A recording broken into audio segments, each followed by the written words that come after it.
மோடி அரசாங்கத்தை எதிர்த்து உறுதிமொழி ஏற்பதற்காக இங்கே கூடியுள்ளோம். எந்த ஒரு துறையாக இருந்தாலும், மாணவர்கள் படிப்பாக இருந்தாலும், விவசாயிகளுக்கு வழங்கப்படும் நலத்திட்டங்களாக இருந்தாலும், நெசவாளர்களுக்கு வழங்கப்படும் நலத்திட்டங்களாக இருந்தாலும், ஏழை எளிய மக்களுக்கு கிடைக்கும் அத்தனை நலத்திட்டங்களையும் தமிழகத்திற்கு என்று தனி ஒரு கட்டுப்பாட்டை வைத்து அதை செய்து தமிழக மக்களை வஞ்சித்து வரும் மோடி அவர்களையும் மத்திய அரசாங்கத்தை எதிர்த்து இன்று நாம் உறுதிமொழி ஏற்க வேண்டும். அந்த உறுதிமொழியை ஓரணியில் தமிழ்நாடு குடும்பத்தில் இணைந்துள்ள 1 கோடி குடும்ப உறுப்பினர்களும் சேர்ந்து தமிழ்நாட்டை தலைகுனிய விடமாட்டோம் என உறுதியேற்கிறோம். நான் தமிழ்நாட்டின் நாடாளுமன்ற உறுப்பினர்களின் விகிதாச்சாரத்தை குறைக்கும் நியாயமற்ற தொகுதி மறுவரைக்கு எதிராக போராடுவேன். தமிழ்நாட்டை தலைகுனிய விடமாட்டேன் என உறுதியேற்கிறேன். நான் வாக்காளர் பட்டியலில் மோசடி செய்யும் மோடி அரசை எதிர்ப்பேன். வாக்காளர் பட்டியல் மோசடி மூலமாக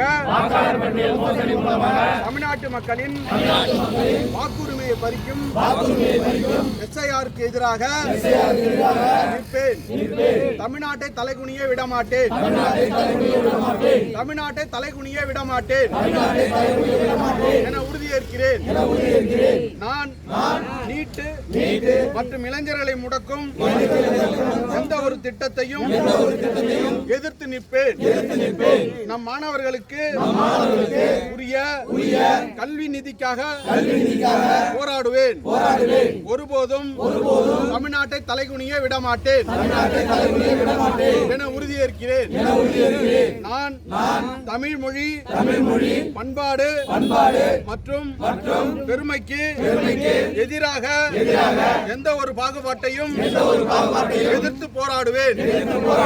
எதற்காகவும் தமிழ்நாட்டை தலைகுனிய விடமாட்டேன் என உறுதியேற்கிறேன். நான் பெண்கள், விவசாயிகள், மீனவர்கள், நெசவாளர்கள், தொழிலாளர்கள் என ஒவ்வொரு உழைக்கும் வர்க்கத்தின் நலன்களையும் பாதுகாக்க தேவையான நிதிக்காக போராடுவேன். தமிழ்நாட்டை தலைகுனிய விடமாட்டேன் என்று உறுதியேற்கிறேன். தமிழ்நாட்டை தலைகுனிய விடமாட்டோம் என உறுதியேற்கிறோம். தந்தை பெரியாரின் புகழ், தந்தை பெரியாரின் புகழ், தந்தை பெரியாரின் புகழ், பேரறிஞர் அண்ணாவின் புகழ், பேரறிஞர் அண்ணாவின் புகழ், பேரறிஞர் அண்ணாவின் புகழ், தலைவர் கலைஞரின் புகழ், தலைவர் கலைஞரின் புகழ், தலைவர் கலைஞரின் புகழ், தமிழ்நாடு முதலமைச்சரின் முதலமைச்சர், தமிழ்நாடு முதலமைச்சர், தமிழ்நாடு துணை முதலமைச்சர், தமிழ்நாடு துணை முதலமைச்சர், தமிழ்நாடு துணை முதலமைச்சர்.